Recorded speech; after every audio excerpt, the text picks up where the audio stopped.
If you run a company or manage a team, hiring qualified people quickly can make or break your business. Imagine a position of need going unfilled for weeks or even months because you just can't seem to find the right candidate. When it comes to hiring, Indeed is all you need. Stop struggling to get your job post seen on other job sites. Indeed sponsored jobs help you stand out and hire fast. With sponsored jobs, your post jumps to the top of the page for your relevant candidates so you can reach the people you want faster. This makes a huge difference. According to Indeed data, sponsored jobs posted directly on Indeed have 45% more applications than non-sponsored jobs. Plus, there's no monthly subscriptions, no long-term contracts. You only pay for results on your job post. Just in the last minute that I've been talking to you, 23 hires were made on Indeed, according to Indeed data worldwide. Now that is fast. There's no need to wait any longer. Speed up your hiring right now with Indeed. Listeners will get a $75 sponsored job credit to get your jobs more visibility at Indeed.com/BWN. Go to Indeed.com/BWN right now to support this podcast. Indeed.com/BWN. Terms and conditions apply. Jordan said he's aiming for like 9-10 at this point. So, well, we can get started without him. Yeah, I can pretend to be Jordan until he arrives. If you want to. The only problem with starting without him is he might end the recording when he finally gets here. We should all yell at him when he pops in to not do that again. Okay, yeah. Cool. Because don't do it. Don't hit the button, Jordan. No, it was fine. Okay, I assume I missed something on Tuesday. That's fine. Yeah. So he basically, we had this going, and then he came in and immediately hit end recording to like start the recording.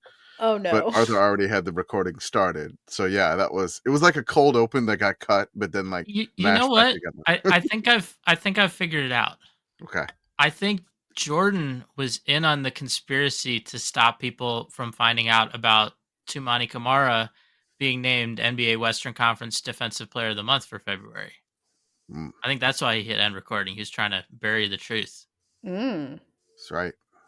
Do we need to have hot takes about Stephen A. Smith and Kendrick Perkins and Charles Barkley? I mean, my only take is I think we should get $100 million. I mean, okay. Yeah, but I also think we can all agree to be a pro Charles Barkley podcast. I think that's a reasonable editorial position for us to take. I don't know, man. I live in San Antonio, and he's kind of insulting the women. I don't think it's true, but I don't know where Charles Barkley is going in San Antonio. How insulting is it? Because I think he he's saying that like the women in San Antonio are big because the food is so good. I think that's like the joke that he's made. I don't know that it comes through all the way when he makes it. The food is Whom delicious. among us? I mean, I'm not gonna lie, the food is delicious, and I'm a little bit bigger than I should be. So I understand where he's coming from for that. So I do like about San Antonio food. A couple of weeks ago in our chat that we have, you were talking about San Antonio restaurants and there's one restaurant where you're like, oh no, that's a tourist trap. Don't go there. Yeah. And I was gonna joke about okay, if I'm ever in San Antonio, I'm gonna make sure to go there.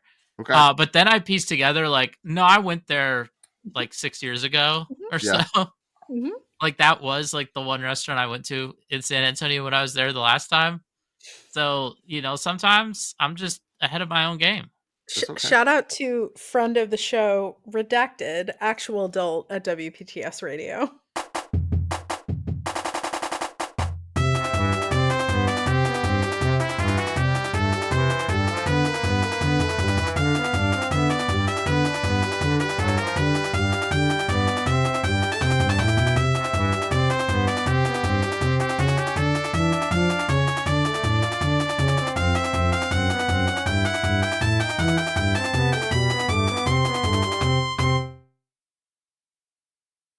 Welcome, everybody, to the Sickos Committee podcast. Tonight is the podcast for Sunday, March 9th. I am not Jordan, as regular listeners may know, but I am your regularly scheduled not Jordan in that I am obnoxiously Pitt Girl. And alongside me, I have Commish as usual, and Arthur on the ones and twos as usual, and special guest Katie. Katie, how are you? I'm great, guys. How are you? We're good. We're good. What'd you do this weekend, Katie? I should mention I'm on 2 weeks of fun employment. I'm Okay. in between jobs. I'm starting a new job in a week. So I'm in the Oh. middle of fun employment, which means I have no responsibilities. It's great. Hell yeah. So yeah, I should say I'm more than fine. I'm great right now. That's And perfect. I did go to the Arnold Palmer Invitational yesterday to the Oh. golf tournament, which was really, really fun, guys. It was very fun. Totally at the golf tournament. Awesome. Yeah, I got to see some of my favorite Did you golfers. drink an Arnold Palmer while you were there? You know what? I'm kind of embarrassed. I didn't. I had some sort of like spritz cocktail in the morning. Okay. My friend Lanier got a spiked one. She did get a spiked Arnold Palmer. Yeah, I mean that's probably what I would have went with, and I was just wondering if you got that. I know. Yeah, no, I didn't. And then I got an espresso martini at one point. Yeah, there were opportunities that were missed, so that's on me. That's on me. But it was very fun. It was a good time. Glad to hear it. Commish, how are you? I'm good. Linear time was a mistake. I hate spring forward. Spring forward can go to hell. No, I'm just kidding. Spring forward's fine. The only thing is like, hey, why we gotta do it all at once? Like, why we just like, hey man, let's just leap forward in time an hour. Like, why can't we just like ease into the spring forward? Like the spring snooze. Like get 15 minutes a week every week for like a month, and then everybody's fine. I feel Nobody like will it's complain about that. more confusing if you change multiple things. Like at least you're just changing the hour, right? Yeah. Like if I need to reset a clock, hopefully it's a clock that has like hours and minutes, and you can just like do like +1, -1. If it's a crappy system, maybe like half the time you got to do like +11, and the other half of the time you do +1.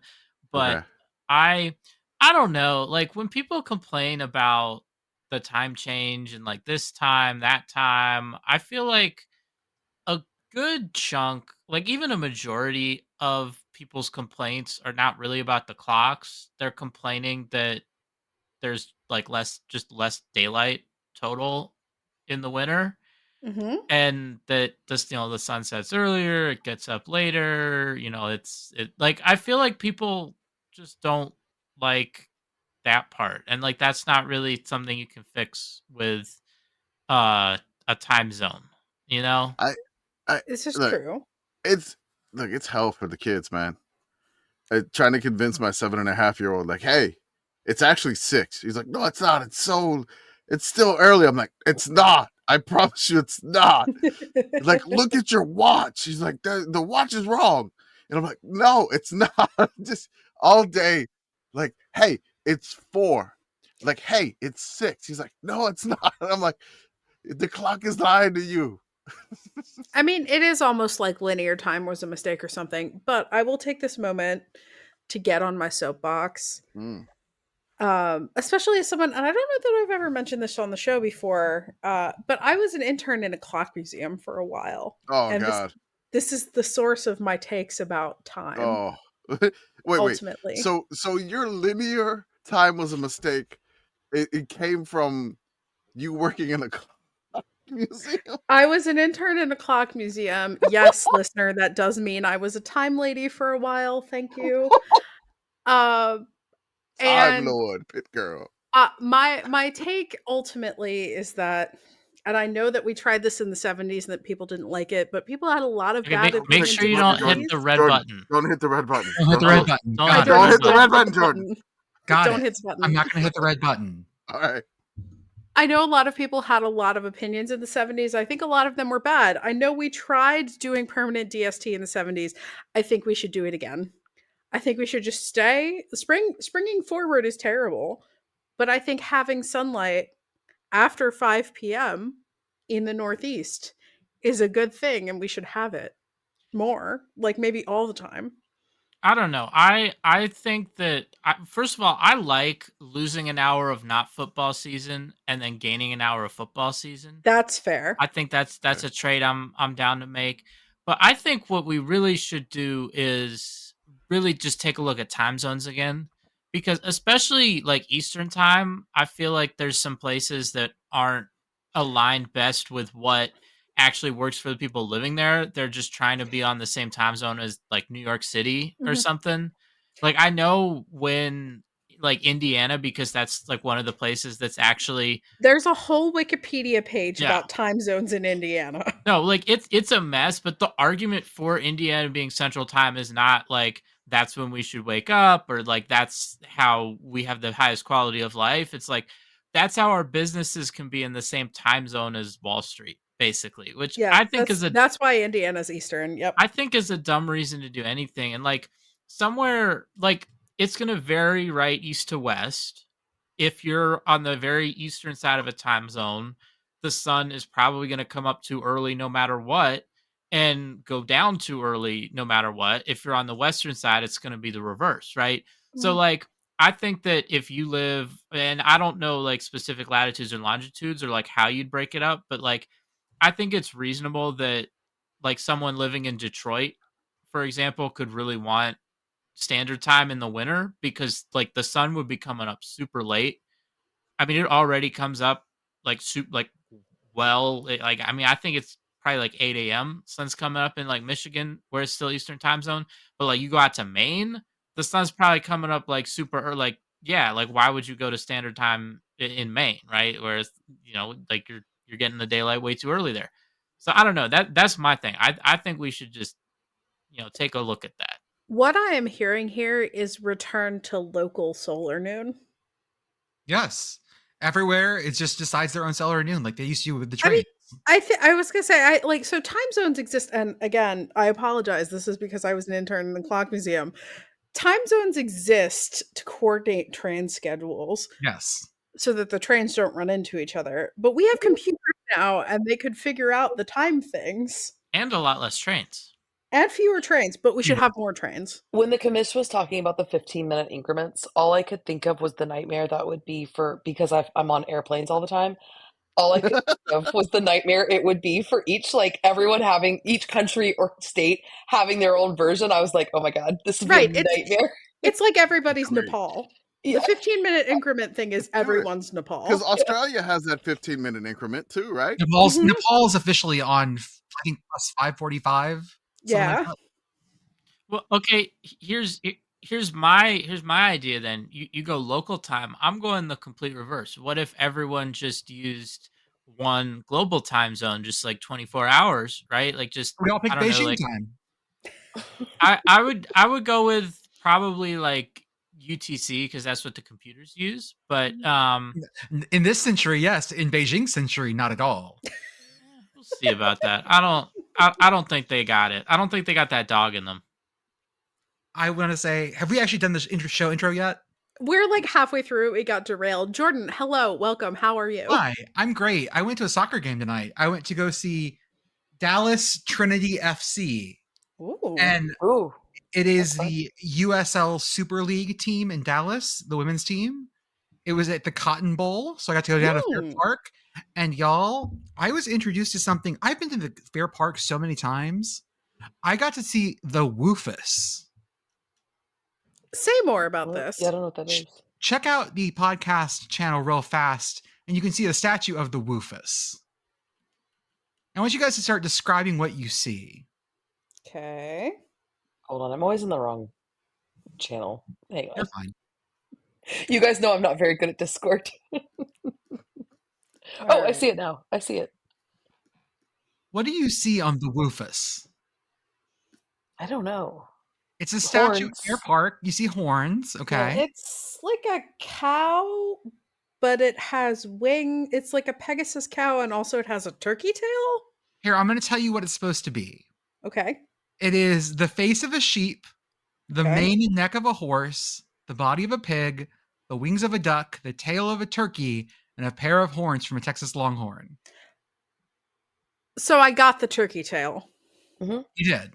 Shake your tail feather. With a Mexican blanket draped over it. Okay. And there's a lot going on here. This is a statue at Fair Park in Dallas, where I was today, near the Cotton Bowl. And I had never seen this before, and I've been around there so often. My friend was like, "I can't believe you don't know about this. This sounds like perfect Sickos material," and I agreed with him. This zoo cryptid, I believe you'd call it, was originally made in 1936 by Lawrence Tenney Stevens for the Texas Centennial Exposition, which is the 100th anniversary of Texas independence from Mexico. And this piece of Art Deco art disappeared in 1941. It was taken down to be cleaned. Some believe that local Christians destroyed it because it seemed too pagan. But in the 90s, they made a new one based on images, and this is the new one. It's a fountain. It spits water. Of course. And it's just like, and here's the thing. I've been past this thing a bunch of times. It's right near the petting zoo that I go to. And I just never noticed it because I'm me. Yes, Pitt Girl. Of course you never noticed it because you're you. I've never been to this petting zoo. I've never been to the Cotton Bowl. I feel like I would notice this immediately. I think Yeah. you Look would. at it. It's beautiful. It is beautiful. It's Is a there a lot, reason man. it's called the Woofus? But There's then no again, good reason for it's called the Woofus now. Okay. then again, I shouldn't be flaming people for not noticing things because I mean, I don't know why it's called the Woofus. It ain't got that dog in him. Of all the things it has in him, a dog It is not one of doesn't. them. It doesn't. got that It doesn't have the turkey, dog in got it. that longhorn, got that He sheep. got all that. Ain't got the dog in him, but we're gonna call it the Woofus. In the Art and Seek article about this, it says, so take a stroll down to the swine barn and say howdy to the Woofus. Love it. Howdy, Woofus. I said howdy to the Woofus tonight. I was also, guys, I cheated on you. I was on another podcast tonight. Boo, you whore. About Dallas Trinity FC. We won 6-0 tonight over Brooklyn FC. Okay. Big win and Brooklyn's the top of the table. So big win for Dallas Trinity FC. My friend and I went to a bar afterwards, and apparently that's where he records his podcast at this ale house. He popped out a recorder and 2 microphones, and so it has background noise too. And I did a podcast in person, which was wild. That is wild. I know, talking directly across from someone and holding a microphone. Honestly, I hope we don't get in trouble because, I mean, we are community owners of the Minnesota Aurora FC. They are in the USLW. That is different. So we're safe. Different leagues. All right. We're good. But this creates problems for me as a Pittsburgh Riveters fan. I will fully admit, allegiances. I hear USL and then anything after, I'm like, man, I got no idea. That's way too low for you to. No, it's not. It's just there's a lot of them. I feel like There is a lot. Yeah. The USL Super League, by the way, is also registered as the top tier women's soccer league in the United States, along with the National Women's Soccer League. They're both the top tier leagues in the United States officially. Okay. I know. I didn't think so either. I didn't understand this. I think it's because all of the names of different USL leagues don't have a natural progression where I can assume based on the name. I don't know. None of them are self-explanatory. Here, I'm going to list this for you, Arthur. There is a USL Division 1 proposed, but that's not real yet. There's the USL Championship, USL League 1, USL League 2. There's the USL Super League, which is the top women's league, and the USLW League. Yes. And then there used to be the A League, the USL First Division, the USL Second Division, the USLW League, the USSF Division 2 Professional Football League, and Major Indoor Soccer League. So, Arthur, you might be right. Linear soccer was a mistake? I was feeling bad for a minute because I didn't know if Orlando had one, but it turns out we do, and it's just called Orlando City B, and it's the same logo as our regular Orlando City, from what I can tell. It's probably their youth team or whatever. Yeah. Yeah. On the USL League 1 website, but there is another website. Anyways, sorry. I was doing Orlando research. No, that's totally fine. So I got to go watch. Here are the teams in the USL Super League, by the way. I'm going to go here. Brooklyn FC, who I watched them play tonight. Carolina Ascent FC. Dallas Trinity FC. DC Power FC. Fort Lauderdale United FC, Lexington SC, Spokane Zephyr FC, and Tampa Bay Sun FC. Oh, maybe we don't have a league. This is just Super League. Oh, Super League. Got it. This is the women's side. And there's going to be a future teams. It looks like there's going to be Sporting Club Jacksonville, Oakland Soul SC, Ozark United FC, and USL Palm Beach FC.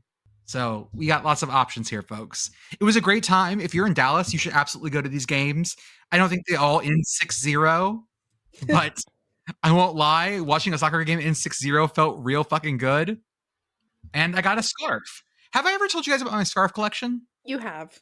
Yeah. I have so many soccer scarves because it is my go-to purchase at any soccer game I am near or around, because it is something I can collect, but it is not a jersey that I won't wear or a t-shirt I won't wear. And you have to admit, these, like, what do you call it? Maroon and gold colors. Very pretty. It's nice. I do like that. You know who else has those colors? It is Florida State colors. Garnet and gold, but yes, they are nice colors. Pitt Girl, I'd also like to introduce you to their mascot boots. Okay. Boots? With the fur? Pitt Girl, you did mention that she looks like Peruna's girlfriend or sister. She does. I'm going to drop this in the chat as well. She really, really does look like she is. Yep. Look at her. She Okay. looks like Peruna's sister. She has the same energy as Peruna. Mm-hmm. Now, Okay. how do you know this is a girl? Look at her. But give me the exact characteristics that make this mascot feminine. She has like a lot of eyeshadow. A lot of eyeshadow. Like a lot of eyeshadow. Or a strong brow game. One of the two. Both. I She has can't be both. for sure. Yeah. She also has obvious eyelashes, and she is technically a Pegasus. She is. She's also got. And a ponytail. She's got like a big ponytail. I'm not sure if the person in the costume was male or female, but the Peruna outfit is built with curves. So she's got a little bit of that body. Anyways, that's what I saw Don't you tonight. dare Mrs. Met her. Look, she doesn't Don't have. you dare. She doesn't have Mrs. Met in the back. Okay, Stop it, No one alright. does. I don't know. We haven't seen the back. No one's caked up like. No, do you know who people realized was caked up the other day? Big Red. It's in the show notes, buddy. Oh, We'll get good. there. You want to Okay, just we'll get go there. right into that. Caked up Big Red. Go right ahead. I haven't even opened the show notes yet. Listeners, I just got in the house. I need to. I go. was haven't opened them pretending to either. be you until I you need to do that. arrived, and then you arrived. There you go. Show notes for everybody. We're nearly 30 Everyone's minutes. the Thank you. captain now. I need to go back to daylight savings for just a moment. Please Yeah, do. I go. just realized when we were talking about it, F1 starts this coming weekend, which is so exciting. It's technically race week in an hour and 37 minutes on the East Coast, technically race week. And I realized that the Australian Grand Prix, I knew that the Australian Grand Prix is the first race of the season, and it will take place at midnight Eastern time on technically Sunday morning. Okay. But it is going to be like 11 p.m. old time, which is kind of good. I'm feeling better about it. It's making me more excited that I can maybe stay up, because I was like, can I really stay up that late? But anyways, that all hit me when we were talking about time change. Yes. Katie, how are you feeling about seeing Lewis Hamilton in red? I got really emotional about it. I'm kind of happy. I was wondering I'm about sad that. because I really like Carlos. Carlos is a great driver.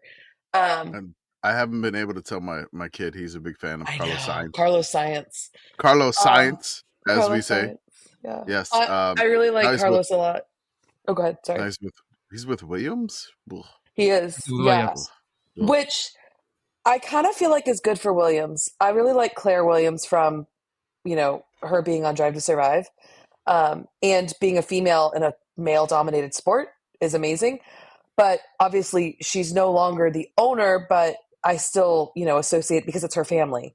So I think I have a soft spot for that team and want for them to be good again. And I think having two solid drivers like Carlos and Alex is putting them in the right direction. So I'm happy. I'm really happy that there's movement and changement across the grid. Like we have so many rookies. So I think it's going to be a really fun season. I like that Williams is now sponsored by the company that does Jira. What is that? I don't know what that company is. So enlighten me, Arthur, because I don't know anything about them. Okay, it's basically like they have all of these, I would call them like digital productivity tools. Mhm. The most kind of the thing that I know them for, at least, I think this is the thing that they're most known for, is something called Jira, which if you like, you would not know of it if you didn't use it at work. Basically, I know of it. I hate it. Yeah. Yeah, You're whatever. gonna raise a ticket.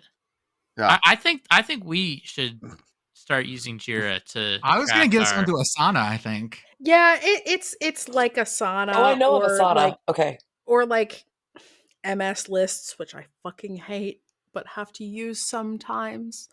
Like it's one of those tools. Do you know what Yes. Carlos Sainz's full name is? No.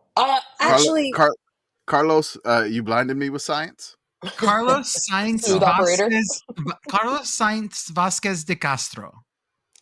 Yeah, I that's right. do remember because Charles also has a long name, which I don't remember off the top of my head right now, but I do remember a video where they were both talking about their It is actual thing. Charles Marc Hervé Percival Hervé? Leclerc. Percival, yeah. Hervé I knew Percival. about the Hervé Percival. I couldn't remember the beginning part.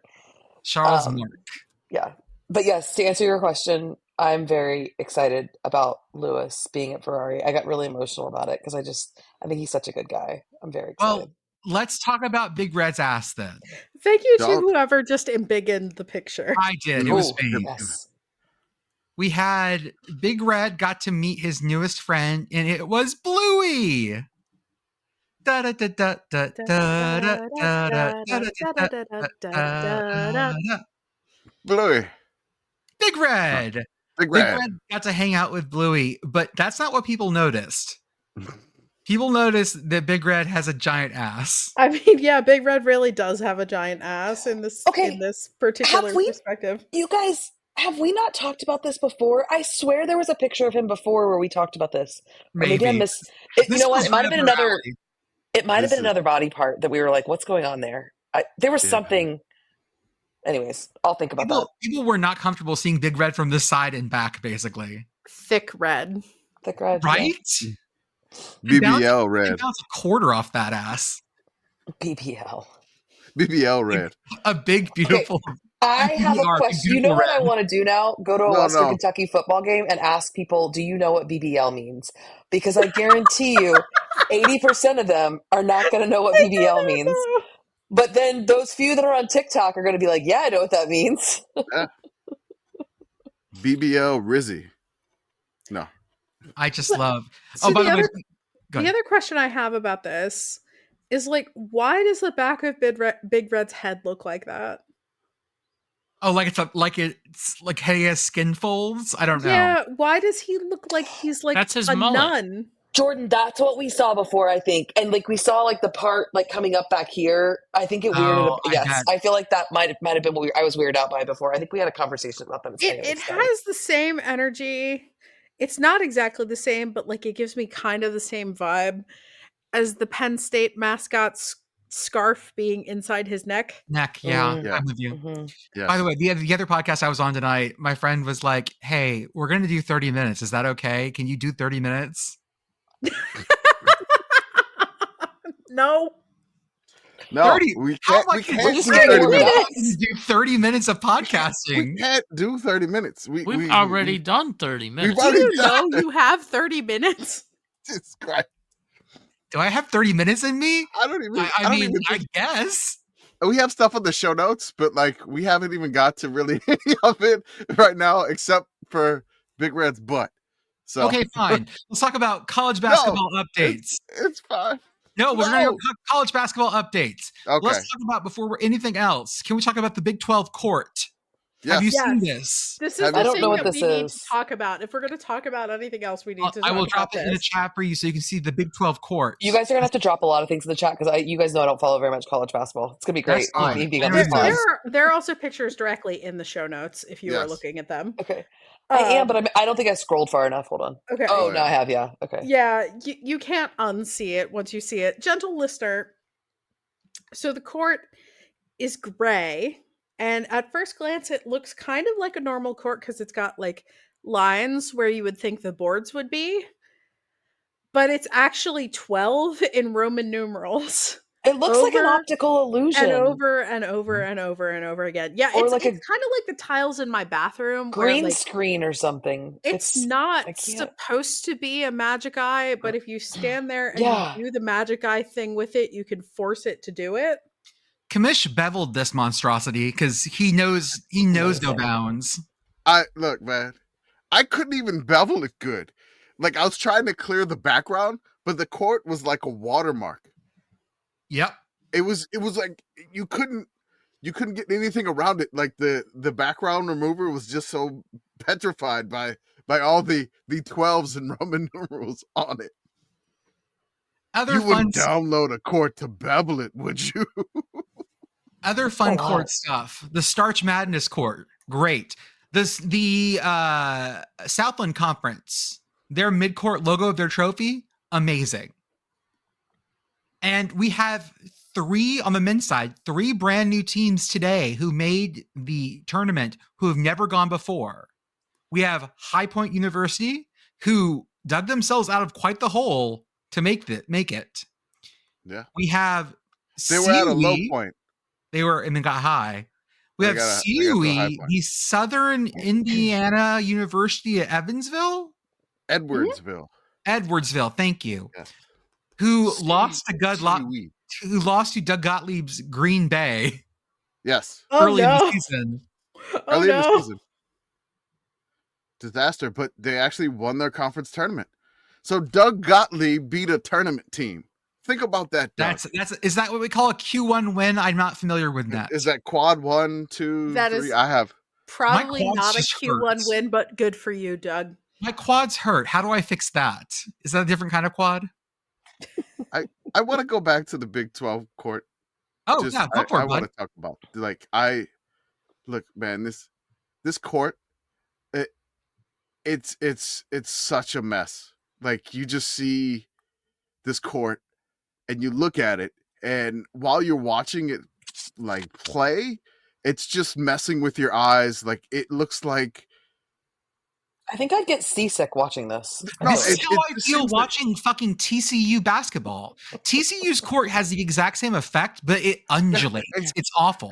guess who won the women's basketball championship in the Big 12? TCU, because they're used to playing on something like this. This is an absolute like your eyes. Katie, you I'm dropping cannot- TCU's in the chat. You can't focus on this court.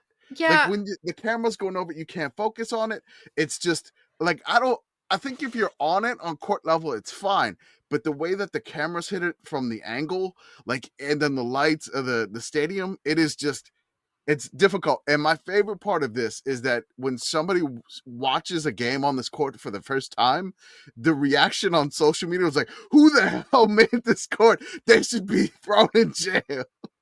Like Lucy Rodin said the thing today, and the other people, like, the first time you tune in, I just can't wait until the men start playing on this in the next few Yes. days, because how many people are going to be just tuning in for the first time, looking at this monstrosity of a court that is just a magic eye. It's not a sailboat, it's a schooner, whatever thing going on here. And just you just look at it and you're just like this, like your eyes are just, you can't focus. And I don't know, it's very difficult for us, or for me, to even like watch a game and follow along. Like when they do the sideline, like under the basket angle, I can handle it. But when Now- you're like up above seeing the court, no, can't handle it. It's Now, tough. Pitt Girl, Commish just made a reference to the movie Mallrats. Mallrats have is a not- movie by Kevin Smith. It's his second movie after Clerks. I have seen Clerks. Okay. Yes. And Mallrats is not nearly as good. Okay. No, not at all. No, not as good as Clerks. Katie, I've how not do you seen feel? either. Katie, how do you feel about TCU's undulating court? Okay, well, no, I was just going to say the first picture you sent, it kind of looks like, and I don't know if anyone else has been to this airport as much as I have, in the Atlanta airport, when you walk in the tunnels instead of taking Yes. the Tram. whatever, thank Which you. is, to be clear, what you should do, A, because there's art in the tunnel, and B, because that way you don't get your backpack stuck in the tram, which That's I have true. done.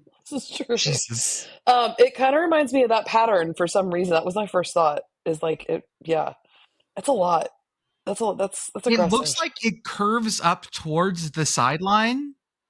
In my like the way I see it, it looks like the whole court is down about a foot from the sideline, and it really messes me up. Can I mention the third team that made it to their first title, their first time to the dance?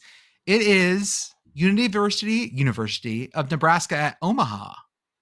Yeah. Our beloved Mavericks, who we have supported with our giant garbage cans. Popcorn trash can. Popcorn trash can. Popcorn trash can. I mean, they're getting all this love now from all like the big people, and We liked UNO before it was cool. Yeah, ESPN, like like the normal news networks and whatever. And so, in honor of them clinching their first ever, conference championship due to St. Thomas being, ineligible, I beveled their O. I beveled their O for them, and they quote tweeted the beveled O, and they said it is an honor. So it feels pretty good that Omaha has not forgotten the little guys like us. So it does. I always love it when folks play nice with us. It always makes me happy. It's great. We have a Sunbelt Gauntlet update. Yeah. Marshall women's basketball made it 4 wins in 4 days, but then they got tired. They got tired. The fifth game in the 5th day was just too much for Marshall. We also have ODU men who went 3 wins in 3 days, but fell to the gauntlet. Yeah, they did. Nobody from the 11 to 14 made it more than 1 win. Oh, that's wait. rough, I'm sorry. Hold on. I think 1 made it 2, and then I think it was Georgia Southern made it 2, and then Georgia State beat them. Or is it the other way around? I have my Georgias confused. State not Southern. Southern never state. Oh my god. Oh my god. I gotta correct this. I'm gonna get there's one specific follower that we have that would be upset at me for not getting this right.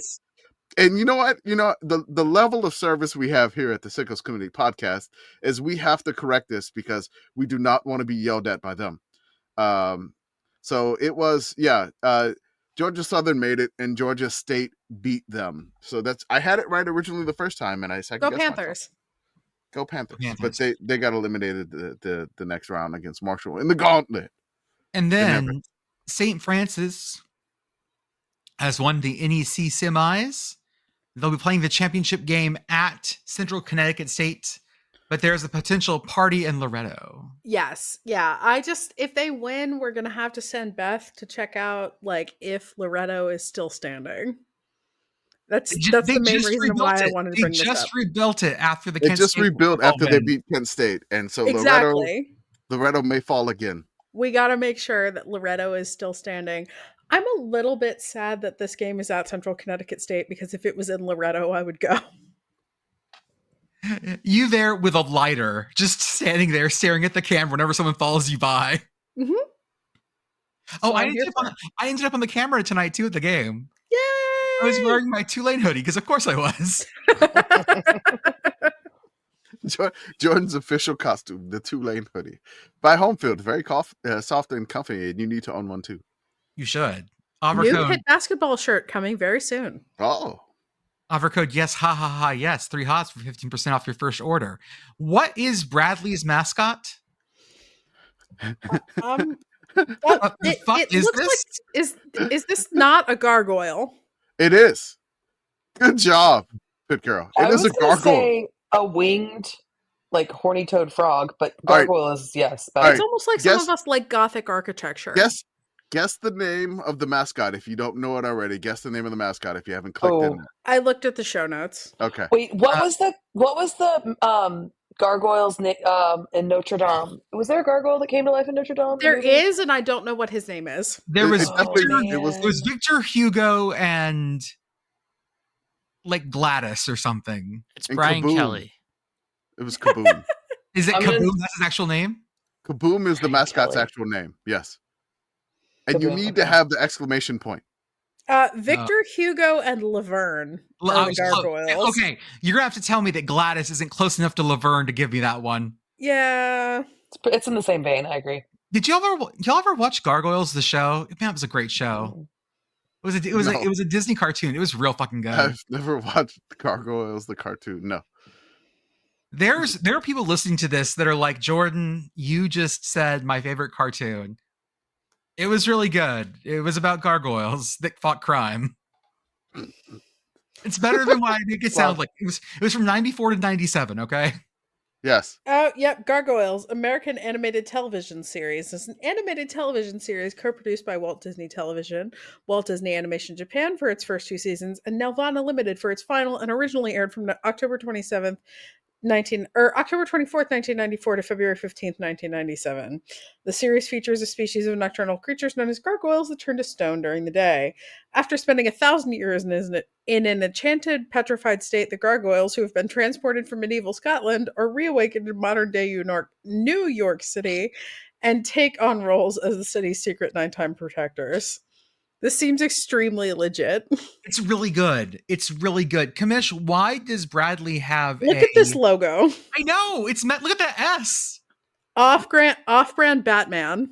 Nice. It definitely had Gotham vibes. I won't lie. We have Batman at home. You have Batman at home. So why is it a gargoyle? All right. So there's actually a link on Bradley, which they're the Bradley Braves. So like I knew that. There's no gargoyle nickname whatsoever. But you know what? Glad we're not using Braves, Bradley. There's a story. I'm just gonna read the first 2 paragraphs of it. So it's like the name of the story is like the story of KABOOM. Of course, exclamation point. You need it. Very important. I'm guessing you're here because you want to know what most other people do. Where did I come from? Well, I didn't just appear one day. In fact, I've actually been around for quite a while. It all started in 1897 when I learned about a woman named Lydia Moss Bradley, who decided to start a college in Peoria, Illinois. While planning her campus, she hired Henry Ives Cobb, an architect who designed the University of Chicago's first structures, to draft the first buildings for her school. Gargoyles everywhere. We're talking about how Cobb used the same collegiate Gothic style, including gargoyles, that he had in Chicago. That's when I decided it was time to make a move. I had already I'm laughing. Sorry, I need to throw this in. I'm laughing now because I'm thinking of a cartoon called Gargirls that the Commish is just. This is better. Yes. That he's just invented, which is like the Powerpuff Girls and Jordan's Gargoyles combined. Anyways, I'm going to be thinking about that for a while. Continue. On this note, happy belated International Women's Day. Okay. Oh, Gargirls, go Gargirls. Gargirls. Last sentence. Just like I can't segue back to that. The KABOOM said he had already been considering a career change, so going back to college was the first logical step. So he went from Chicago's Gargoyles to Peoria, Illinois to go. And brought the Gargirls with him. Yes. Oh, sorry. I just got really sidetracked by that. There was Jim and the Holograms, mm-hmm. Josie and the Pussycats, and then Gargirls. Mm-hmm. Can we talk about Josie and the Pussycats, though? Yeah, of course we can. Underappreciated aughts movie. This is a hill I will die on. Oh, no, yeah. That movie was awful. No, yeah. I'm talking about the cartoon, not the fucking awful movie. Revisit the movie. I don't have time, but I will try. Can we not appreciate like 2003 area or 2003-ish Rosario Dawson? Yeah, okay, fine. I She was in agree. Clerks. She was great in Clerks too. She was. But also, like, the movie is commenting on capitalism and capitalism in the music industry. Better movie than you think it is. Also, Rosario Dawson. I rest my case. I need to show you guys this path or this shot because it was an absolute dagger. This is Northern Illinois versus Central Michigan in 2 overtimes. Commish, who does this knock out? So they're playing Central Michigan at Central Michigan. They're in double OT. Northern Illinois is 5-25, 1-16 in the MAC. Central Michigan is 14-16, 7-10 in the MAC. If Central Michigan wins this game, they are the 8th seed and they are going to the MAC tourney. Northern Illinois has the ball. 10.9 seconds remain, and then this occurs. Huskies trying to spoil senior night and send CMU season to conclusion. Dent with 2 seconds, just throws it at the rim. It goes in. How does that ball go in? I don't understand. Yeah, One more time. Yes? that's witchcraft. I don't understand. He threw it straight rim on. I swear to God, it bounced directly off the rim, but evidently it didn't do that. Oh, it went through. It went through. Like, there's another angle. So if you see the guy behind the... Oh, this shot is great. No, like... Yeah, guy like, walking away from rim, big smile. Yeah. Oh, yeah. After he made that, and he's just like, yeah, I meant to do that. Let's see this. He's trying to Oh pass my the gosh. guy underneath him. Yeah. Wow. Yeah. It catches just enough of the rim to drag it in. Oh, that's... You know, when you throw an alley-oop or a pass into the post or something like that, and it mistakenly goes in. That's what happened, and that's how Central Michigan season ended. Rip. I feel bad for the Chips. Rip to the Chips. So because of that, Bowling Green is now the 8th seed in the MAC tourney, and they have the pleasure of playing Akron, so the 1 seed. What happens if you are a house divided between Missouri and Kentucky? Oh, this is special. Missucky dad. Missucky dad, indeed. There's a guy out here in the world wearing a t-shirt that says Missucky dad. I'm sorry, it actually says Missucky Tigcats dad. It is... Someone needed to run this shirt by him for, like, someone has to double check this. I really like the Mizzou tiger, but the face is like the pointy parts of the UK. Yes. Eldritch Mizzou tiger. Yeah. Unknowable. It's just all Mizzou tentacle. Yeah. Missucky dad. Missucky is all tentacles. Apparently. So this was, I believe this was, I also like, hold on, that his wife says Kenturi Wilders. Kenturi Wilders. That's actually kind of funny. Yeah. That is kind of funny, but it doesn't hit the same as Missucky. No. Missucky is great. So this was posted by like Context Free CBB, which is like the no context football account, but for college basketball. I don't think they're run by the same person or folks. I have no idea. But so there's no context, and so I posted it to Blue Sky. And then somebody's like, this is not right. I need to know context. But I put like via from Context Free.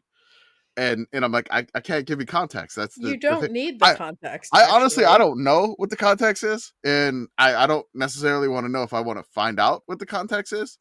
But we got Missucky dad and that shit-eating grin that he has on his face. Like, look at me on TV with this shirt. Beep, beep, beep, beep, beep, beep, beep. Breaking news from friend of the show, Roger Sherman from Blue Sky. Quote, didn't realize they were actually putting Starch Madness on the court at the Big Sky tournament. Hell yeah. And there's a photo. And it does, in fact, say Starch Madness on the court at the Big Sky tournament. Well, guess who's there right now? Our own Big Sky Bridget. Bridget is there taking photos at Starch Madness in Boise. I'll take a picture of Claus, which is the Montana State mascot. Yes. The only reference I have for that is Dr. Claw. Pitt Girl, there was a show called Inspector Gadget. I'm familiar with Inspector Gadget. And Inspector Gadget's bad guy was Dr. Claw, who never had his face shown. All it was was a claw hand, a metal hand, and his cat. And his famous saying was, "I'll get you next time, Gadget. Next time," as he was being Team Rocketed, yeeted away. Okay. He was the Team Rocket for our generation. Sorry. Hey, y'all want a milkshake? Yes. You want a milkshake with a Philly cheesesteak in it? No. Well, that's what you got. Gross. I saw this and I'm extremely upset about it. If you will allow me to read the post that is in the show notes. Miami baseball is playing Villanova today. Fans in the stands can get the at Mark Light Shake special made for the game. It is a Philly cheesesteak milkshake with vanilla ice cream and vanilla syrup that's topped with a mini cheesesteak sandwich. Nobody asked for this. Actually, hey, Pitt Girl, I think I did. Because if you'll remember a couple weeks ago, I asked for a cheesesteak with Sweet Whiz. Yeah. No.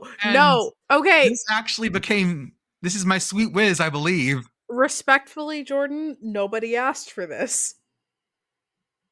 This isn't quite what I wanted. I wanted marshmallow fluff mixed in with Cheese Whiz. But this is pretty close. Ugh, no. And like the picture is really upsetting. All of this is extremely upsetting. Like, this is a perfectly good cheesesteak. This is a perfectly good milkshake. Don't do this. Don't. You didn't need to do this. For Miami, could you do, I mean, it is Miami, but a Cubano shake with like a mustard rim? No. Katie's just shaking her head very violently. And some pickle salt. Ooh. I would do a Cuban Pop-Tart before I would do a milkshake. What, instead of milkshake, if you do like pickle slushy? Yeah, well, that's normal. That's fine. Normal. Wait, what kind of slushy? Pickle. So, pickle slushy, that could work. It's the milk that's the problem. Okay. So Jordan is saying that pickle slushy is normal because he is from the place where the pickle popsicle is normal. Commish, what is the sandwich on the flatbread with the olive relish? The muffalata? The muffalata milkshake. Ugh. It's olive salad, but olive relish would fine, yeah. No. Just blend the olives into the ice cream. Oh, no. Yeah, no. I don't think that's gonna work. To be fair, I hate olives, but also no. Green olives too. Like, I mean, nah. I don't know if that's how about a big corned beef on rye, just like in the middle of your milkshake? No. A corned beef on rye in the middle of your milkshake. Mm-hmm. Let's go back to Wendy's fries and a Frosty. Like that's where I want to be. I don't want to go past that. Once Jordan, we broke the sweet savory barrier. Jordan, I hate this, but go with me. Yeah. I am kind of thinking about like rye shake in the vein of like malt shake. I like it. That could work. Not the corned beef, just the rye. I'm with you. Be really earthy. It'd be a super earthy shake. Okay. Rye's good. I had barley ice cream one time. I would fuck with that. It was really good. It was very earthy though. How about taco milkshake? No. Birria? Okay. No. Okay. I mean, you can give me a taco milkshake. I'll do that. The choco taco. But like a milkshake. But yeah, no. Not having any picadillo meat in a milkshake. Get out of here. I'll just be thinking about rye shake for a while. That's your $1 million idea. It is. It is. I will have to ask Obnoxiously Pit Boyfriend about this when he is awake tomorrow. Do you know what our $1 million idea was? the Sickos Committee, and you can be part of it. For $5 a month, join our Patreon. Join our Discord. Just $5. Just $5. Hey, you can help us make the rye shake. Oh, okay, we're trying to get people like join this. I'm sorry you don't like rye. We won't send you a rye shake if you join. We promise. Oh, yeah, we just want to test it first. Yeah.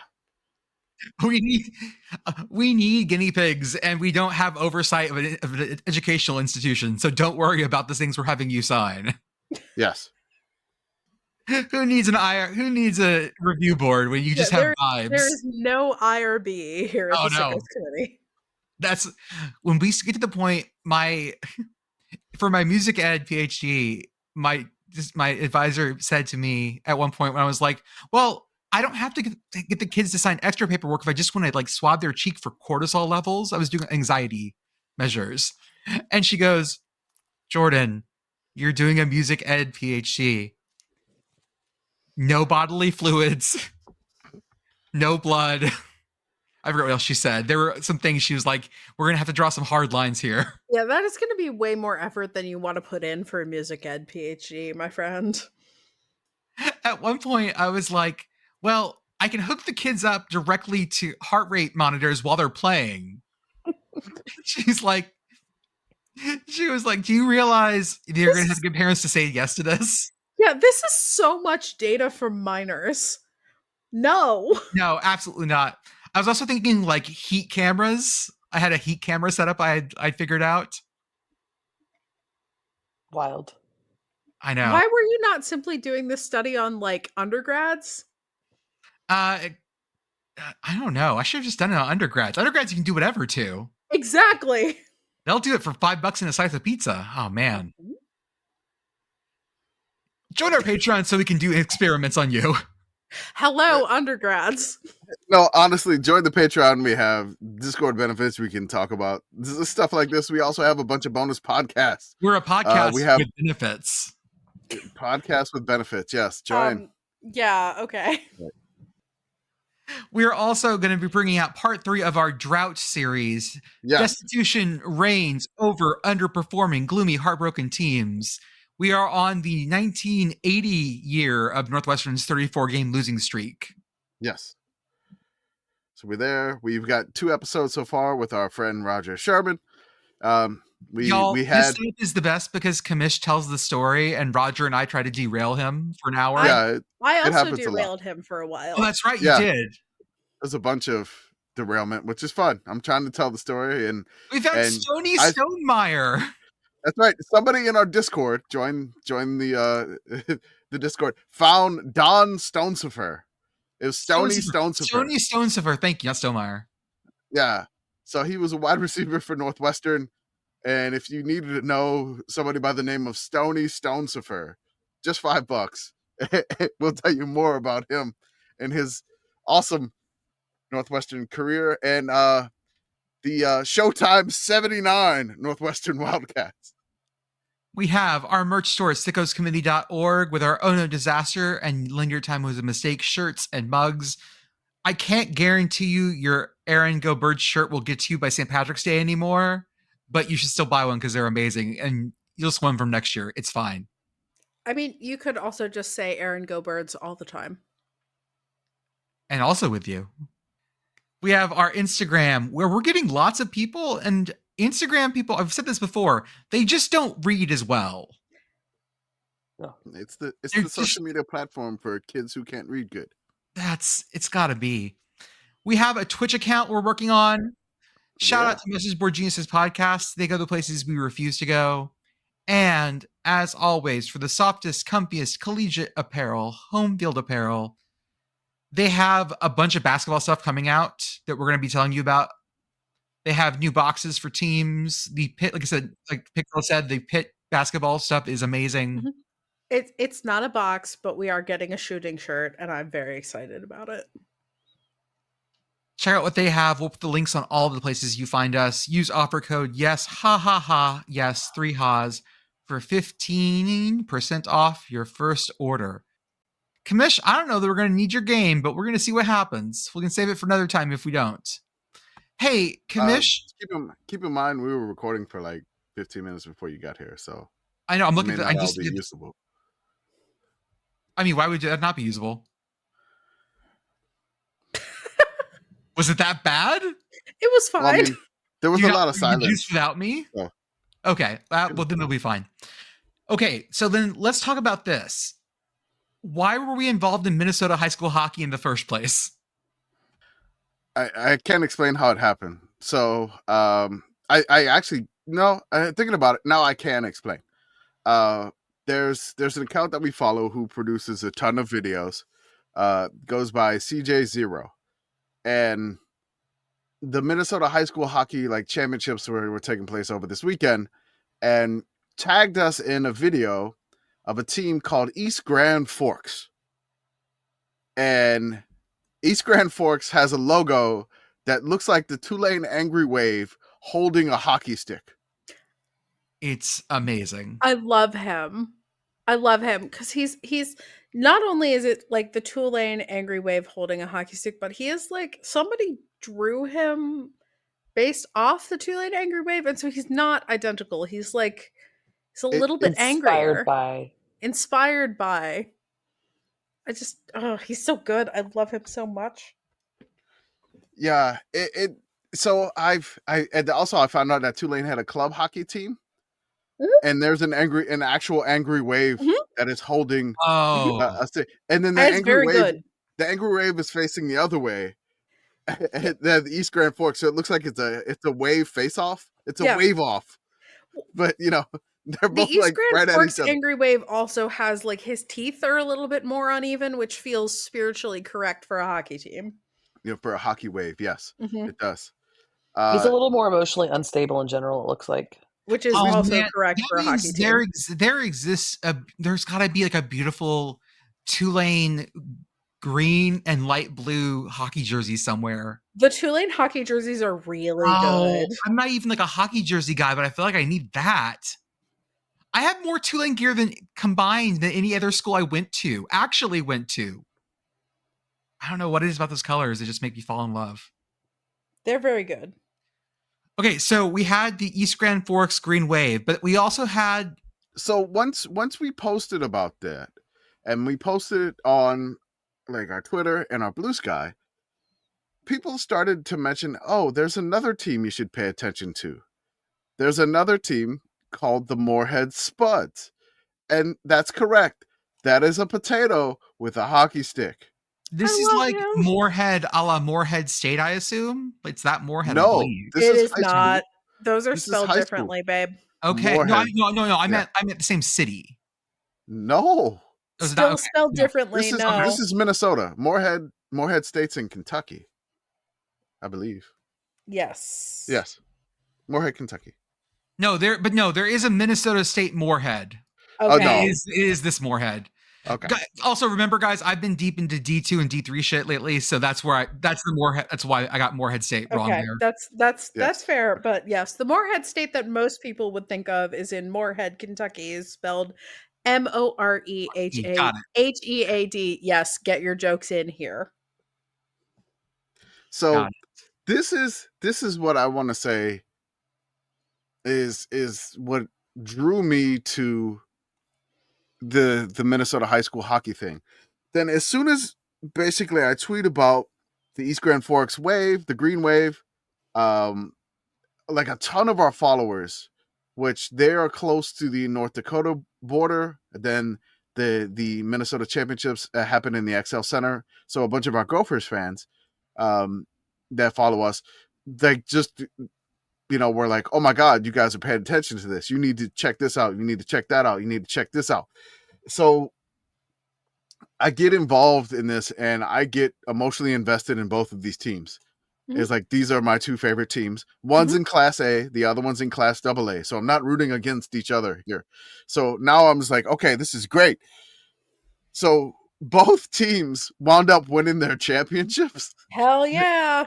So East Grand Forks wins it in OT, basically a weird angle shot that it seemingly went off the back of the goaltender and went in for the winner. And then Moorhead apparently the Spuds have been the chokers.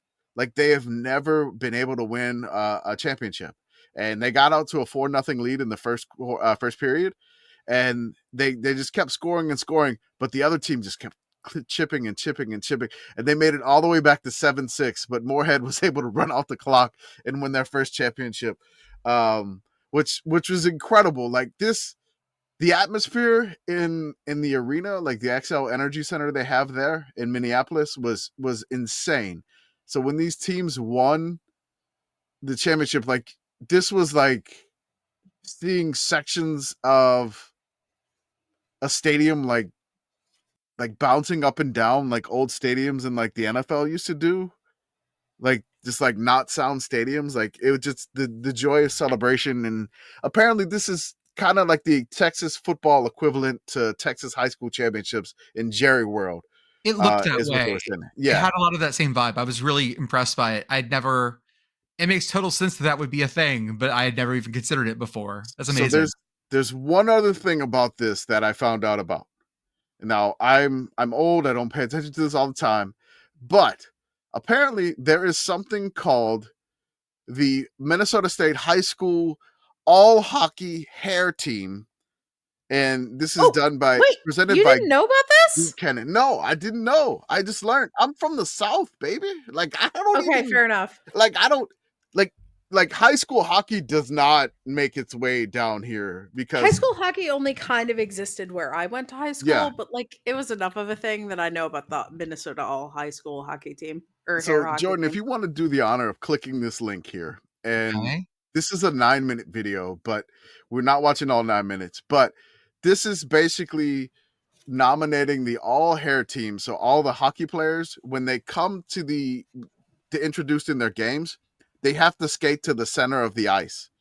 And this is like basically it's sponsored by Great Clips. And this is just like got good narration. Like this hair is just insane. So I mean you could start from the beginning. There's one guy with like doing smelling salts.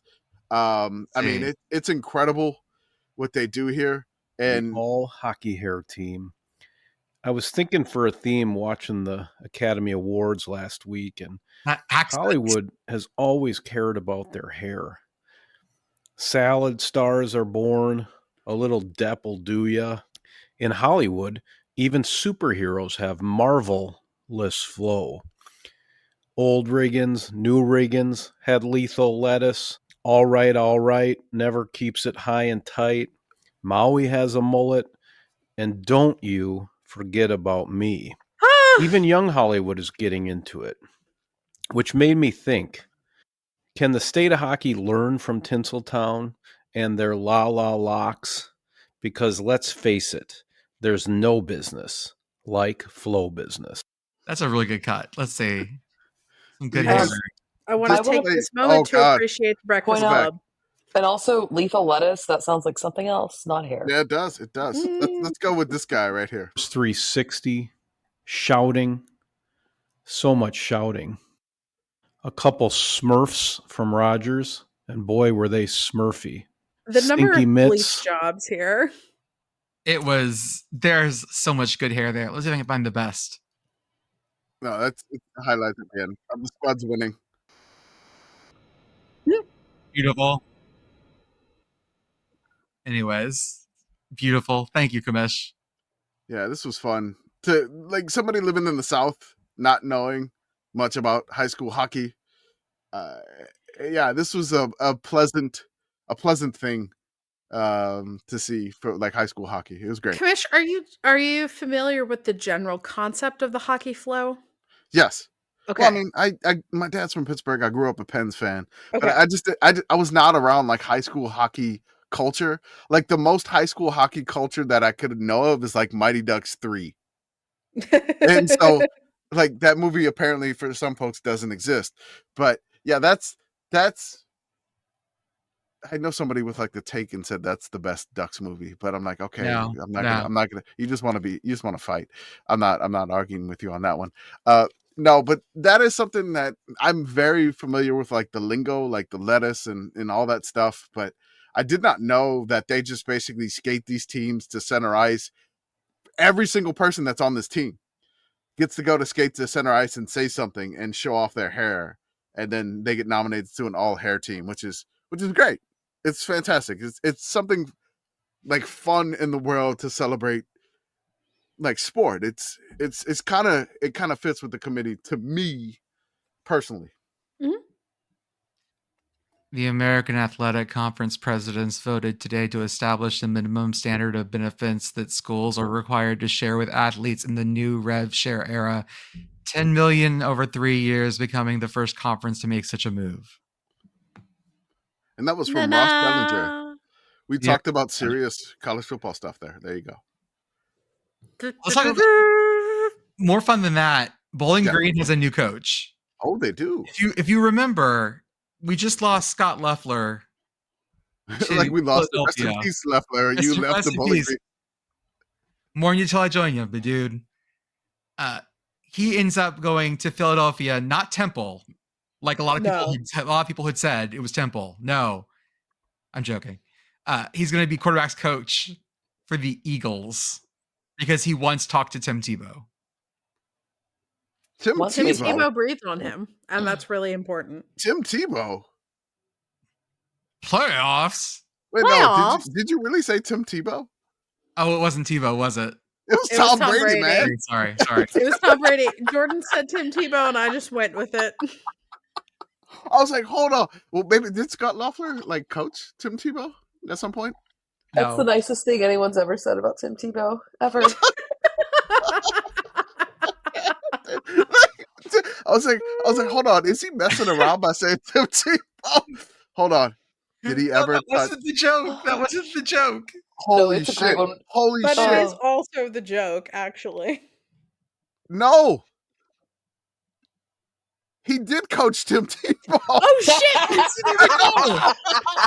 Loeffler did coach Tim Tebow. You assholes! Oh my god! You assholes! I was wrong. But you were right, actually. Tom Brady. Yeah. So. Yeah, incredible. Both. It was Tom Brady. It works. It works. Tim Tebow. Tom Brady, same thing. He's been double breathed on. Well, but his work with Tebow is clearly the part that's most outstanding. Tom Brady, handshake, Tim Tebow, Scott Loeffler. I can't believe he was on that team. He Wow. He was the quarterback's coach. Ha ha. It's the quarterback's coach of Tebow. I think we all learned something today. We did. It's true. He was a grad assistant when Brady was there at Michigan. He was the quarterback's coach for Florida. I'm dying, man. That's so great. That is so awesome. Well, Bowling Green needed the new coach. They did. And Commish, who did they get? They got a Heisman Trophy winner who did not play with Tim Tebow. They got Eddie George from Tennessee State. I love this hire. Yeah, I can't predict how it's gonna go, but I really like this hire. Like this was, I feel like what he did at Tennessee State kind of warranted a next step for him. I know he interviewed for the Chicago Bears job, which was kind of crazy. But it seemed like after he hit the 9-4 with Tennessee State, it was just like he kind of felt like this is like I got this a ceiling. You know, I have conquered Tennessee State. But no, he won the Big South OVC, which like Tennessee State hasn't. I don't even think their last FCS appearance was in 2013, and Eddie George got him back there. And then like, you know, that's, you know, to go from like an HBCU to Bowling Green to Maction, it's a step up. I know it's not like something that you're in FBS, you go FCS to FBS, but that's fine. I know somebody's like, really, Bowling Green? I'm like, hey, no, Bowling Green is a solid MAC program. It is. I will say that. It is. They have a ceiling of winning a MAC title. They have a ceiling there. They've done it before. Can he get them maybe to a bowl win and over the hump? Hey, Pitt Girl, you've seen Tennessee State's logo, right? I have. You have. I have. It looks like LSU, but it's not LSU. It's TSU. We have LSU at home. It's one of my favorite little and we'll take that. Yoink! Yeah, no, it's genuinely very good. I like it, but also I do glance at it and go, "That's not LSU, but it should be." It's LS Blue. Hey-o. I found out about something called the Great Michigan Pizza Funeral this week. Do you guys? Why does this sound like something half as interesting should have done a video on? Yeah. Katie, what was it? I was just looking at Bowling Green's schedule because I was like, they played someone close this past year. Penn Two State. teams they played closely. Who did they play the week after Penn State closely? Oh, it was another big team. Who was it? Texas A&M. A&M, thank you. Hey-o! Yes. Sorry. That was right.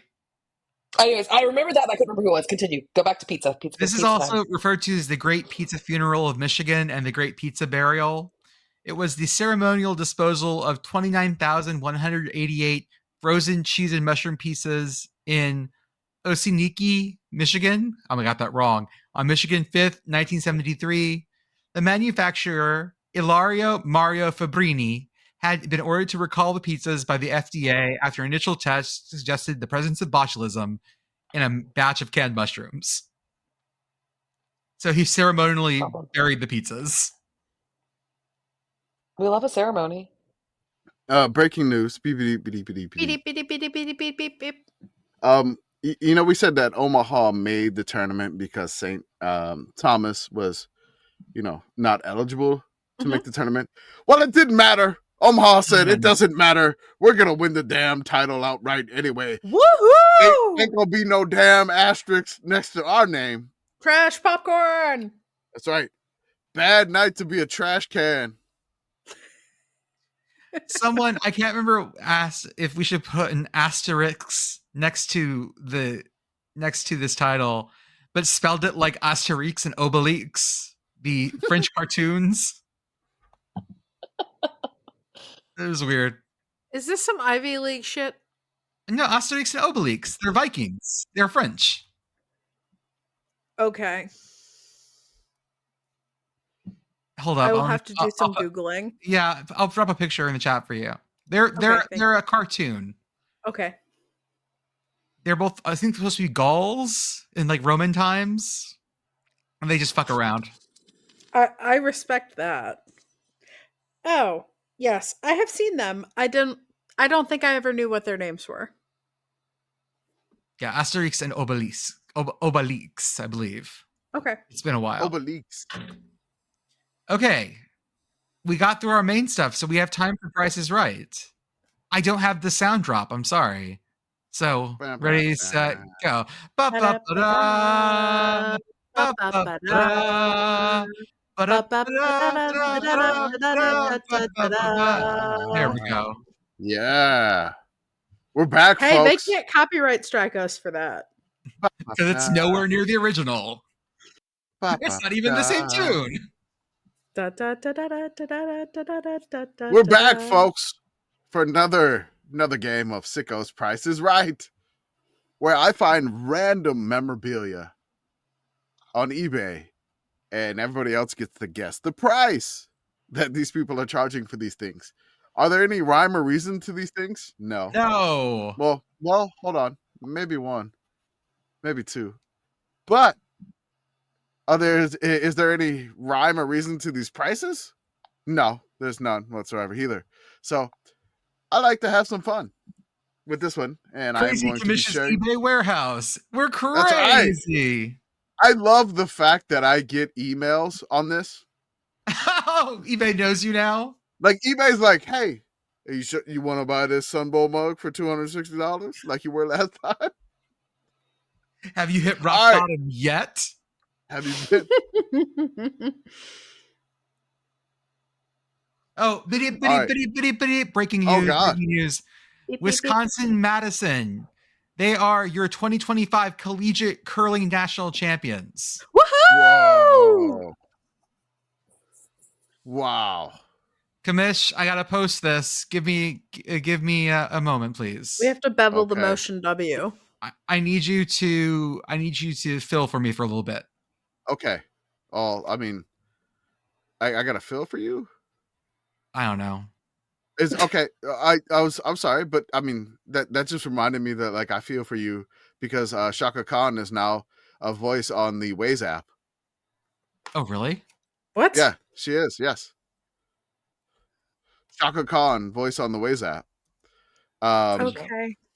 And so, I mean, I'm sure when traffic comes out, she's like, I feel for you. But, you know, you could pull over Shaka Khan. I have no idea, but he told me to, like, you know, We're drive vamping. with Shaka Khan on Waze. I'm vamping, and I'm going to throw this in the chat. I don't know, like, I mean, like, what type of artist would you want to be, like, on... So like, I mean, I remember like, when whose voice? Cookie Monster was Cookie a Monster on narrator for Waze? Waze. Yes. Yeah. That was a thing. And I think that's what you want. You want Cookie Monster. I want Cookie Monster. I want Samuel L. Jackson, but yelly Samuel L. Jackson. Like Jelly sweary Samuel Samuel L. L. Jackson. Yeah. Okay. I want to be Sweary. cursed at. You want to be cussed at. Make a Yeah, that's the motherfucking left fucking turn. exit. Yeah, exactly. That's exactly what I want. Uh-huh. Yeah. Bitch, turn right. I am reinstalling Waves for the first time in a very, very long time. Just for Shaka Khan. Just to see Okay, what's going I'm on good. here. I posted everywhere. We're good. We're posted everywhere? Okay. All right. Okay, that's cool. We're good to go? We're good to go. Do we need the music again? Ba-ba-ba-da, ba-ba-ba-da, ba-ba-ba-da-da-da-da-da-da-da-da. Okay. We're good. All right. We're back for the Sickos Price is Right. Round 2. First, up for bid. And it's an Akron Zeps football 2015 Potato Bowl hooded sweatshirt, adult medium. If you didn't know, Akron won the Potato Bowl, coached by Terry Bowden, over Utah State 23-21. I need some prices here, folks. Okay, order is Jordan, Pitt Girl, Katie for the first round. Then we'll just shift down one as we go. So I will say this beautiful sweatshirt is going to be, give me, is it a Grant? Who's on the 50? Grants, yes. Yeah, give me it's a Grant. Okay, a Grant, 50. Next. 1999. 1999. I learned my lesson from last time. Okay, yeah. You're going to be like... I'm going $20. Oh, $20. Squeezed you out. Oh my God. Wow. Okay. So I built this in so I don't click and actually let me show the price. I love it when we learn things. I learned stuff. I learned something today. So, winner, $33. Katie. Oh, Katie gets it. I Katie. hate it here. That's fair. Oh, Also, at the very end, Commish, I have a real life sports memorabilia eBay purchase that I can add to this. Oh my At the very God. end. Okay, you can do that at the very end. That'd be great. All right. Next item up for bid. A 2012 Georgia Bulldogs limited edition Pop-Tarts. Oh, we Katie's here talked for the about Pop-Tarts. these. Yes, we did. Frosted Uh-oh. Bulldog berry flavor. The Pop-Tarts are unopened and they are in the original box. For Expired. Don't. keepsake, I was about to read it. Oh, sorry. I'm laughing For at that part. keepsake only, expired. Please do not digest. So that, to be clear, do not digest is different from do not eat. Do not eat. Mm-hmm. Mm-hmm. You could still taste these. Yep. You just have to spit first. The old Pop-Tarts. No!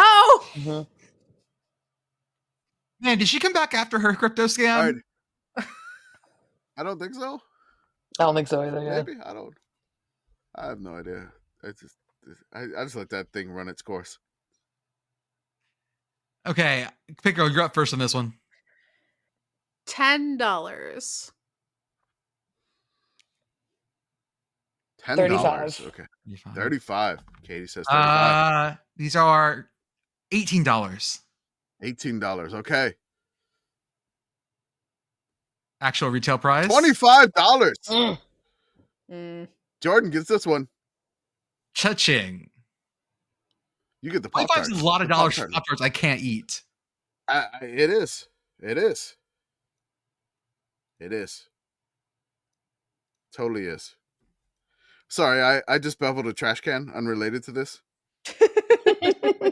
Oh, for Omaha's win? For Omaha, yeah, I beveled it. And I have to hire someone else. You're gonna have to hire someone else to tweet for you while you're recording your podcast. You media empire magnate. I know it seems that way. Next item up for bid. This is a Nebraska Cornhuskers memorabilia vintage souvenir Tom Osborne telephone phone.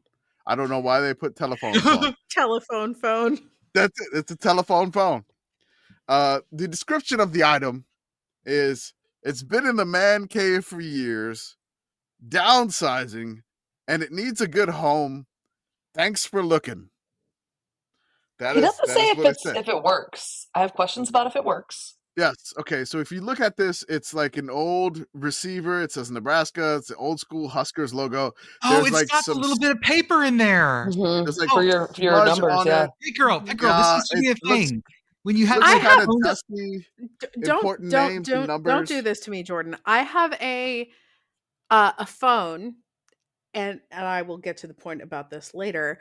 I have a phone that looks like a convertible vintage Volkswagen Beetle on my work desk at work. It is not plugged into anything, but it is a phone. It's a wireless phone. Gen Z coworker of mine was hot desking at my desk, picked it up, and was like, "Holy shit, this is a phone?" How old did you feel at that moment? Not as old as the time that I had to explain to different Gen Z coworker what dial-up internet was, and then find the sound on YouTube. You found the sound, and Gen Z coworker was like, "You had to call the internet?"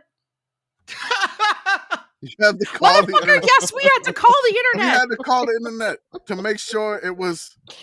It was free. It wasn't talking to his girlfriend. I called the internet until I was 15, and I just turned 30 last week, 2 weeks ago. The Pavlovian response millennials have to that sound, it's got to be I know it's an awful screechy sound because I played it. I can't even. I don't. I don't want to hear that song ever. No, I don't want to hear that sound ever again, man. I hate that sound. I hate that sound. There's a very famous piece of classical music called Threnody for the Victims of Hiroshima. It sounds a lot like that. Jesus Christ. So it sounds a lot like that. This phone, it looks kind of dirty. There's some important numbers thing. It's dusty. You're going to need some tender love and care on this one here. All right. So Jordan had the first bid in the first one. Who had the... Katie has first. So Katie, you got first bid here. How much is this Nebraska Cornhuskers memorabilia vintage souvenir Tom Osborne telephone phone? I'm going $29.99. $29.99. Okay, Jordan. No, wait. $49.99. $49.99. Oh, $49. Okay. You said $49.99? Yeah, I feel like someone's going to value this. This is $49.99. Okay. This is like 80. 80. Okay. 80 flat. All right. 80 flat. Pitt Girl. $1. $1. So Katie's locked in at $49.99. Jordy's at 80. Pitt Girl did the $1 bid here. All right. Ding, ding, ding, ding, ding, ding, ding, ding. Katie nails it. On the money. Do I get extra points for that? $49.99. Wow. On the dot, folks. Wow. Tell her what she's won, Johnny. Well, she's won a brand new telephone phone. Pitt Girl, the piece that I was telling you about, this is what it sounds like.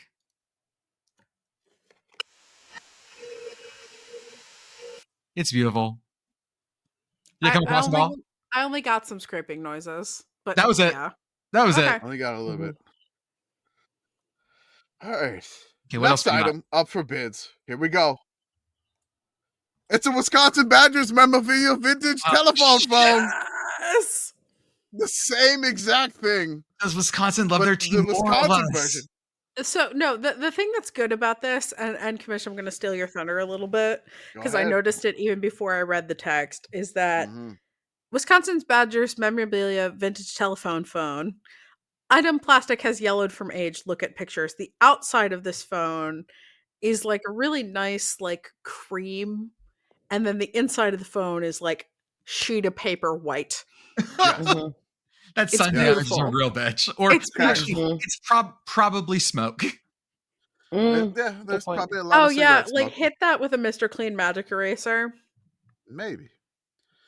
So let's see here. Katie went first last time and nailed it. Jordan is up first. Oh with God! Decided for bid.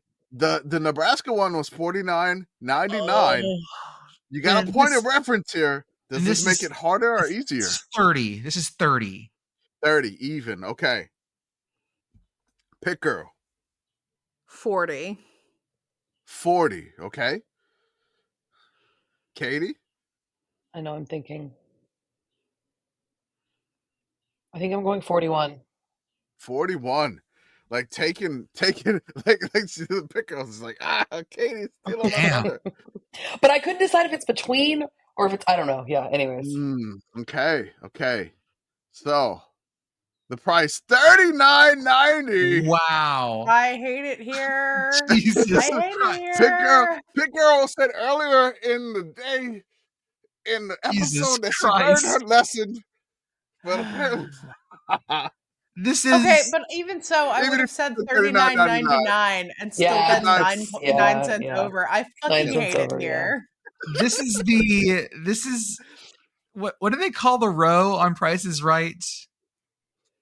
Like when they all go down to like the row before whatever that's called. This is down. The row from hell for Pitt Girl.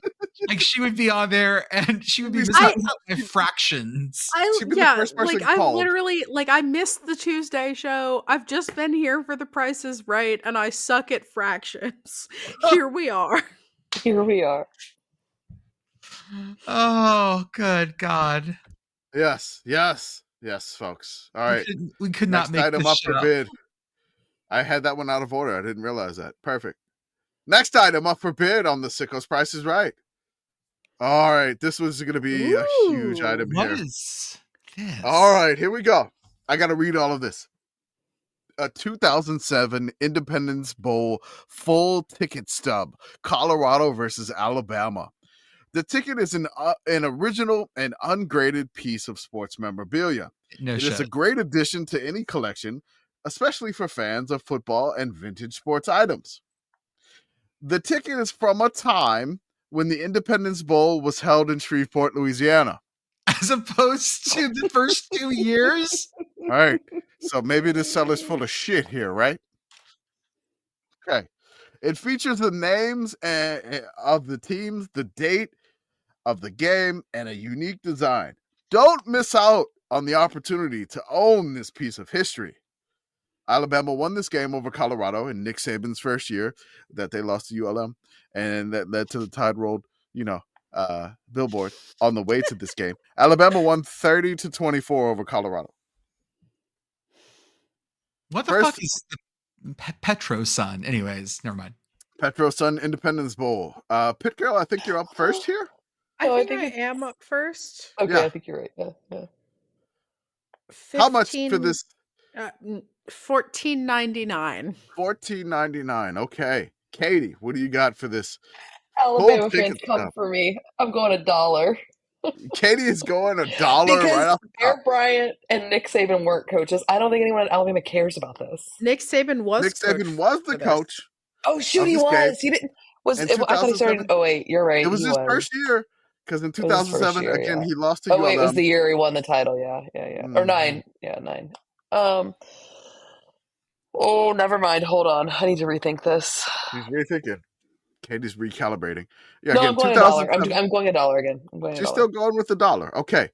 Jordan. Oh. Do you go under Pitt Girl, over Pitt Girl? You can't really go much lower than Katie. What was yours, Pitt Girl? Pitt Girl's 14. Yeah, $14.99. $14.99. Okay. I'm gonna jump you by a bit. I'm thinking $30. $30. Okay. $216.50. Why? That's embarrassing. No. That's embarrassing. No. Do better. Y'all don't know shit about ungraded sports memorabilia. Hey, you know, better. That's why I was trying to throw it in there. I was like, it was like from a time when Independence Bowl was played in Shreveport, Louisiana. Like, this cellar is full of shit here. That cellar is from Shreveport. I'm very proud of the bowl game. It's full of shit. No, the Independence Bowl has never moved out of Shreveport. It's always been there. Like he was making it sound, they were making it sound like the Independence Bowl moved and is not in Shreveport anymore. But yes, $206 thank you for that shit. Yes, amazing. I will not be buying that. Thank you. I'm not buying that either. I'll get that email. I was like, you sure you don't want this? Hey, sorry, I said my real name. Bleep that. Hey, buddy. Remember that ticket?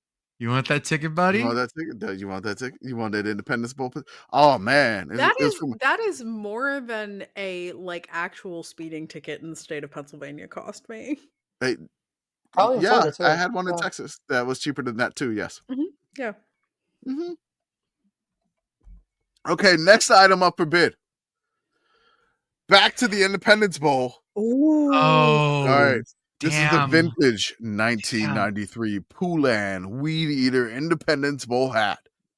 Virginia Tech versus Indiana. Virginia Tech won this game 45-20. This game marked a turning point for Virginia Tech as it was the Hokies' first ever bowl victory under legendary head coach Frank Beamer, launching a streak of 27 consecutive bowl appearances. This hat, it's got a blue brim. It's got the Poulan Weed Eater logo right in the center. On the left side of the hat, it has the Virginia Tech logo. On the right side of the hat, it has the Indiana logo. So wait, hold up. The Weed Eater logo is this bomb ass eagle swooping down to catch a football? Yeah. It's the normal Independence Bowl logo, except the sponsor is just above the circle. Okay. Yeah. Okay. That's all it is. That they changed the sponsor.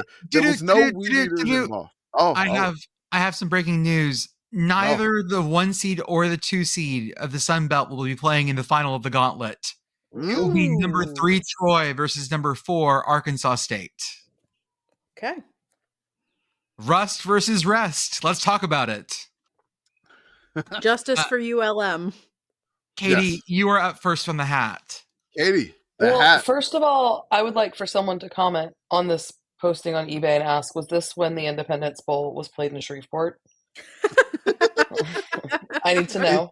It's always been there. It's never left. I'm joking. Never left. It's like, are you sure? I was looking at Independence Bowl merch and I saw this, and then I saw the description. I was like, the audacity of this fucking seller. I know. This motherfucker here. Also, I love that they're pointing out that it's a turning point. Like, hey, look. It is. You need to be more emotionally invested. You know what's funny? Frank Beamer's last bowl game, Independence Bowl, full circle. Oh, full circle. I do love that. Okay. You were born and die in Shreveport. I am going. I'm going to go. I think I'm going to go $49.99. $49.99.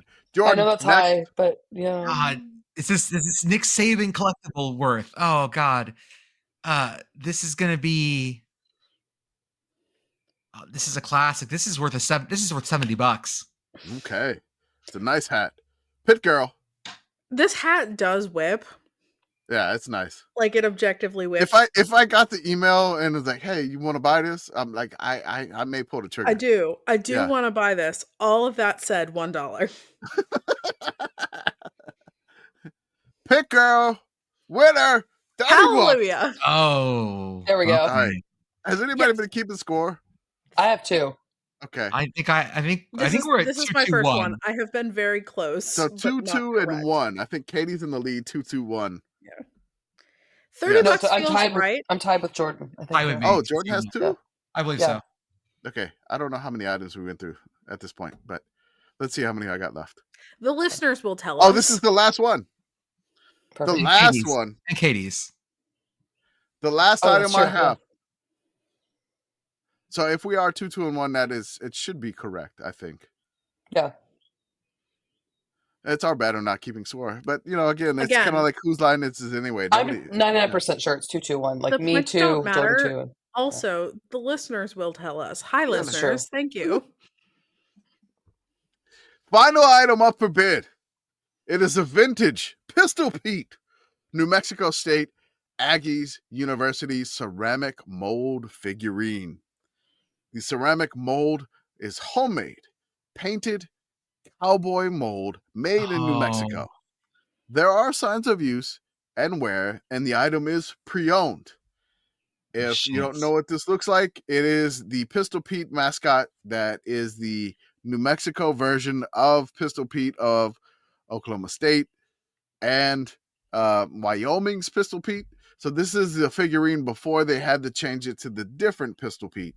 So it kind of looks like that. The chaps have the NMSU.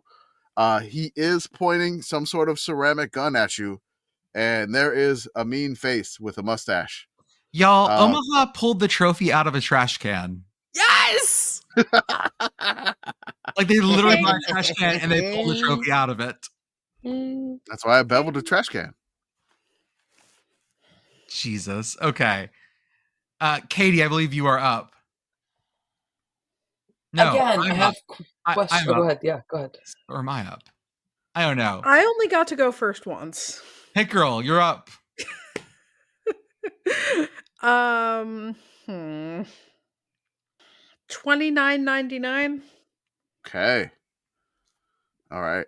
Katie. I want to know how it's homemade. The mold was homemade, but I know we can't answer those questions. I'm going $49.99 again. I'm sticking with my. You like that? You nailed one at $49.99. You love that. Feel lucky about it. Yeah. I'm gonna pull the $1 bid here, y'all. Oh. Okay. To win the final item, $199.99. High quality figurines. I mean, I'd buy it for that much if I had the cash. I like it. It is good, but I don't know that that's what I expected. I know the homemade thing made me think these people want you to know they've spent time on it. They do. And that is the end of the Sickos Committee prices, right? Katie, what did you get? Okay, I don't know how to share screen, so I'm just going to drop. Actually, let's do this from my phone because that's easier.